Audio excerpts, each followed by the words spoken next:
Assalamualaikum warahmatullahi wabarakatuh. Halo semuanya, perkenalkan nama saya Anija Rima Lestari dengan NIM 61201234 dari kelas RA16 Prodi Manajemen Fakultas Ekonomi dan Bisnis semester 4.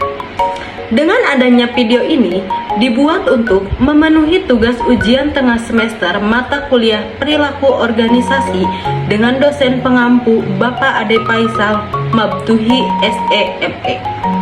Baik, di sini saya akan menjelaskan beberapa materi yang sudah saya pelajari, yaitu yang ke-1 ada sikap dan kepuasan kerja dalam organisasi, yang kedua ada konsep motivasi, ketiga memahami kerja tim, keempat komunikasi dalam organisasi, kelima budaya organisasi, keenam komitmen organisasi.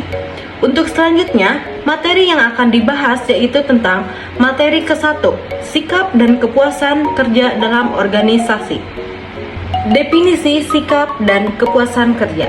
Sikap kerja adalah pandangan, perasaan, dan evaluasi karyawan terhadap pekerjaan, rekan kerja, atasan, dan organisasi. Sikap kerja ini sangat mempengaruhi cara seorang karyawan berperilaku, berinteraksi, dan merespon tugas serta peran mereka di tempat kerja. Kepuasan kerja adalah perasaan atau evaluasi emosional yang dimiliki oleh karyawan terhadap pekerjaannya secara keseluruhan.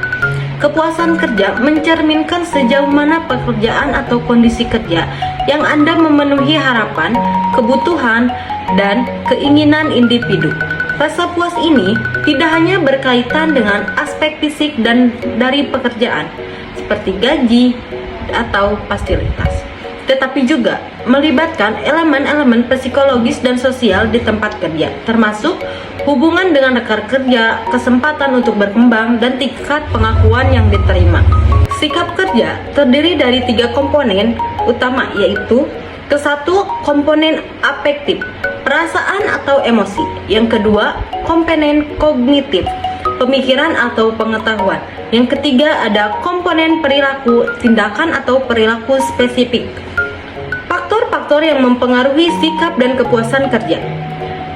Faktor-faktor yang mempengaruhi sikap kerja. Yang ke-1 ada pengalaman kerja, yang kedua ada lingkungan kerja, yang ketiga ada hubungan interpersonal, keempat kepribadian individu, kelima motivasi, keenam keadilan organisasi, dan ketujuh kepemimpinan. Faktor-faktor yang mempengaruhi kepuasan kerja. Ke-1 ada kompensasi dan penghargaan, kedua kondisi fisik tempat kerja, ketiga hubungan interpersonal, keempat tugas dan tanggung jawab. Lalu, macam-macam sikap kerja yang utama dalam perilaku organisasi. Ke-1, kepuasan kerja atau job satisfaction. Kedua, keterlibatan kerja atau job involvement. Ketiga, komitmen organisasi atau organization commitment. Keempat, dukungan organisasi yang dirasakan. Kelima, keterlibatan pekerja. Hubungan konsistensi sikap dan kepuasan kerja.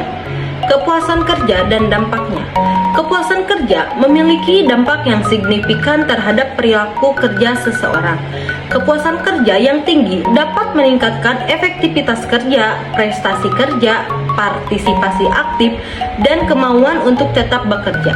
Sebaliknya, kepuasan kerja yang rendah dapat menyebabkan turnover yang tinggi, absensi yang tinggi, kesehatan yang buruk, dan produktivitas yang rendah. Lalu, ada akibat dari kepuasan kerja yang rendah. Ke-1, turnover, kedua, absensi, ketiga, kesehatan yang buruk, keempat, produktivitas yang rendah. Lalu, faktor yang mempengaruhi kepuasan kerja. Ke-1, kebutuhan mendasar, kedua, kualitas dan sifat-sifat kondisi kerja, ketiga, pengawasan yang memadai, keempat, kemampuan untuk berkembang. Lalu ada dampak dari kepuasan kerja yang rendah terhadap perusahaan. Yang ke-1 ada biaya yang tinggi, kedua kinerja yang rendah, ketiga reputasi yang buruk, keempat kehilangan pelanggan. Selanjutnya materi kedua yaitu konsep motivasi. Motivasi merupakan suatu penggerak dari dalam hati seseorang untuk melakukan atau mencapai suatu tujuan. Motivasi akan memberikan keinginan dan dorongan maksimal. Motivasi juga bisa dikatakan sebagai rencana atau keinginan untuk menuju kesuksesan dan menghindari kegagalan yang hidup. Bentuk motivasi. Bentuk motivasi itu ada dua, yaitu motivasi intrinsik dan motivasi ekstrinsik.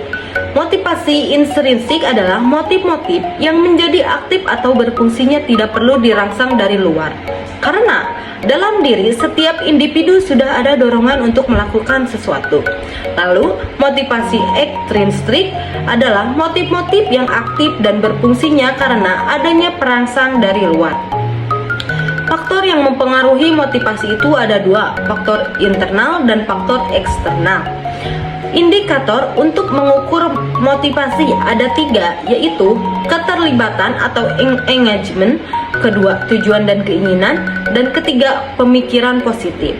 Kesimpulan dari materi ini yaitu motivasi merupakan suatu keadaan atau kondisi yang mendorong, merangsang, atau menggerakkan seseorang untuk melakukan sesuatu atau kegiatan yang dilakukan sehingga ia mencapai tujuannya dalam suatu penerapan perilaku organisasi. Lanjut, materi ketiga ada memahami kerja tim. Pengertian kerja tim. Tim kerja adalah kelompok yang usaha-usaha individualnya menghasilkan kinerja lebih tinggi daripada jumlah masukan individual. Tipe kerja tim. Yang kesatu ada tim pemecah masalah. Tim ini terdiri dari 5-12 karyawan jam dari suatu departemen yang bertemu selama beberapa jam tiap pekan untuk membahas perbaikan kualitas, efisiensi, dan lingkungan kerja. Tim kerja ini yang dikelolanya hanya sendiri. Lalu kedua ada kelompok karyawan. Biasanya di sini ada 10-15 orang yang memikul tanggung jawab dan mantan penyelia mereka. Ketiga ada tim fungsional silang. Adalah tenaga kerja dari tingkat hierarki yang sama, tetapi dari tempat pekerjaan yang berbeda. Menciptakan tim-tim yang efektif. Komponen utama tim efektif yaitu ada sumber daya dan pengaruh kontekstual yang membuat tim menjadi efektif. Yang kedua ada terkait komposisi dari tim. Ketiga ada variabel proses adalah peristiwa yang mempengaruhi efektivitas. Ada dua faktor kontekstual dalam kinerja tim yang efektif, yaitu sumber daya memadai, lalu kepemimpinan dan struktur. Di sini ada ciri kepemimpinan yang harus dimiliki oleh seorang pemimpin. Yang kesatu ada kemampuan untuk menciptakan budaya organisasi yang akan menjadi pedoman bagi seluruh anggotanya. Kedua ada memiliki kemampuan mempergunakan kecakapan interpersonal dalam rangka membangun kepercayaan dan kerjasama dengan pihak lain. Ketiga ada memiliki kemampuan untuk mengkomunikasikan dan menyampaikan misi, tujuan, dan strategi. Keempat ada memiliki kemampuan untuk menunjukkan integritas pribadi serta tanggung jawab dalam berinteraksi dengan pihak lain, memiliki kemampuan untuk bekerja sama untuk mencapai tujuan. Lalu ada tugas dan peran pemimpin. Kesatu ada pemimpin bekerja dengan orang lain. Lalu pemimpin adalah tanggung jawab dan mempertanggungjawabkan akuntabilitas. Lalu ada pemimpin menyeimbangkan pencapaian tujuan dan prioritas. Pemimpin harus berpikir secara analitis dan konseptual. Pemimpin adalah seorang mediator. Pemimpin adalah politisi dan diplomat. Pemimpin membuat keputusan yang sulit. Materi selanjutnya, materi keempat, komunikasi dalam organisasi. Pengertian komunikasi dalam organisasi. Komunikasi dalam organisasi merupakan suatu proses yang melibatkan pertukaran informasi, ide, dan pemikiran antara individu atau kelompok dalam suatu struktur organisasi.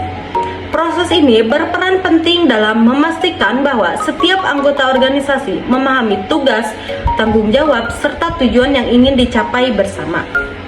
Lalu ada faktor-faktor yang mempengaruhi komunikasi dalam organisasi. Yang kesatu ada saluran komunikasi formal. Yang kedua ada struktur organisasi. Yang ketiga ada spesialisasi jabatan. Keempat, kepemimpinan. Kelima, budaya organisasi. Keenam, teknologi dan media komunikasi. Ketujuh, hambatan psikologis dan emosional. Bentuk-bentuk komunikasi dalam organisasi. Dalam organisasi, komunikasi dapat diklarifikasikan berdasarkan arah aliran informasi dan sifatnya. Yang ke-1 ada komunikasi vertikal. Terjadi antara individu atau kelompok yang berada dalam tingkatan hierarki yang berbeda dalam suatu organisasi. Lalu ada komunikasi horizontal. Ini terjadi antara individu atau kelompok yang berada dalam tingkat hierarki yang sama dalam suatu organisasi. Ketiga ada komunikasi diagonal. Komunikasi diagonal melibatkan interaksi antara individu di tingkat hierarki yang berbeda tetapi tidak berada dalam garis komando langsung. Lalu ada komunikasi formal.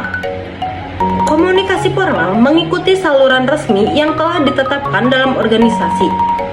Lalu komunikasi informal terjadi secara spontan dan tidak mengikuti saluran resmi organisasi. Selanjutnya materi kelima yaitu budaya organisasi. Definisi budaya organisasi. Budaya organisasi adalah sebuah sistem kepercayaan dan sikap bersama yang berkembang dan dianut oleh sekelompok orang. Sistem kepercayaan dan sikap bersama suatu organisasi ini akan membedakannya ke kelompok atau organisasi lainnya. Jenis-jenis budaya organisasi. Yang ke-1 ada budaya organisasi yang klasik, adalah jenis yang mengutamakan struktur, aturan, dan prosedur yang jelas. Lalu kedua ada organisasi yang bertanggung jawab, adalah jenis yang mengutamakan tanggung jawab dan profesionalisme.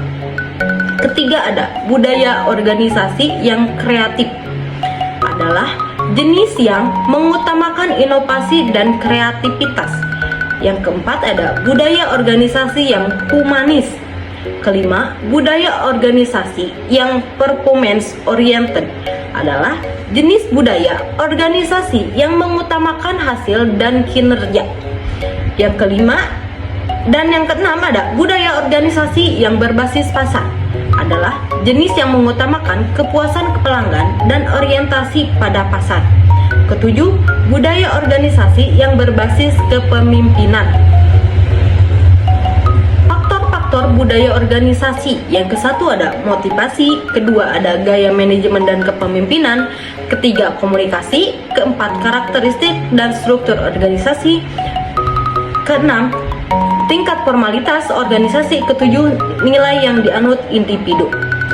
Selanjutnya ada indikator budaya organisasi. Ke-1 ada keleluasan kerja dalam menyelesaikan pekerjaan, toleransi organisasi terhadap pekerjaan yang beresiko, kejelasan tentang saran dan harapan atas prestasi yang ingin dicapai organisasi, upaya organisasi demi terciptanya koordinasi yang baik antar unit organisasi.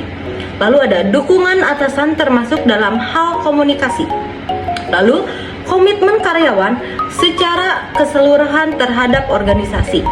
Toleransi terhadap konflik sejauh mana pegawai didorong untuk mengemukakan konflik dan pendapat secara terbuka. Lalu pola komunikasi sejauh mana komunikasi dibatasi oleh hierarki kewenangan yang formal.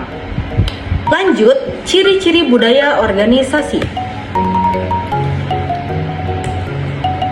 Yang ke-1 ada organisasi memiliki identitas yang jelas.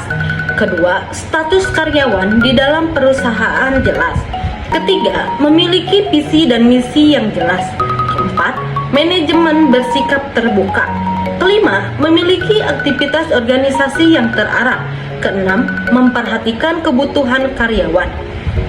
Fungsi budaya organisasi. Menurut Priasmoro, terdapat banyak keuntungan bila perusahaan memiliki budaya yang kuat seperti 1. Budaya perusahaan sangat menentukan etika kerja. Caranya, perusahaan memberi hadiah kepada perusahaan yang tidak pernah terlambat sampai setahun penuh hari kerja. Kedua ada budaya perusahaan memberi arah pengembangan bisnis. Ketiga ada budaya perusahaan mampu mendukung produktivitas dan kreativitas.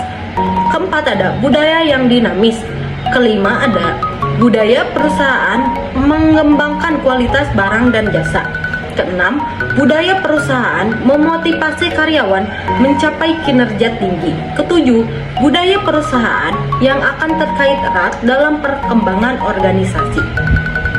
Dampak budaya organisasi. Budaya organisasi merupakan suatu persepsi bersama yang dianut oleh semua anggota organisasi. Suatu sikap deskriptif anggota, bukan seperti kepuasan kerja yang lebih bersifat evaluatif. Semua anggota akan mendapatkan berbagai informasi, saling membantu pencapaian suatu target, pengembangan keahlian, dan melatih jiwa kepemimpinan untuk dapat tercapai tujuan organisasi. Kesimpulannya, budaya organisasi memiliki peran yang sangat penting dalam menentukan keberhasilan suatu organisasi. Dalam makalah ini,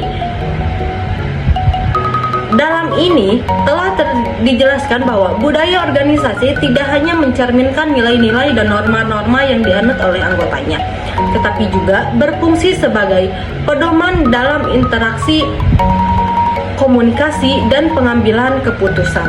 Selanjutnya adalah materi ke-6, komitmen organisasi. Pengertian komitmen organisasi. Komitmen dapat diartikan sebagai keterikatan untuk melakukan sesuatu. Komitmen dapat dibuktikan dengan adanya keberpihakan atau kecenderungan karena merasa memiliki ikatan terhadap sesuatu, baik itu hubungan, janji, pekerjaan, amanah, kegiatan, dan lain sebagainya. Komitmen menggambarkan makna tanggung jawab. Jenis-jenis komitmen. Komitmen organisasi dibagi menjadi 3 jenis utama. Yang ke-1, komitmen afektif. Karyawan merasa terikat secara emosional dan memiliki rasa bangga serta kebanggaan menjadi bagian dari organisasi. Kedua, ada komitmen berkelanjutan. Karyawan bertahan di organisasi karena adanya pertimbangan biaya atau konsekuensi jika mereka keluar, seperti kehilangan manfaat kerja atau sulitnya. Ketiga, ada komitmen normatif.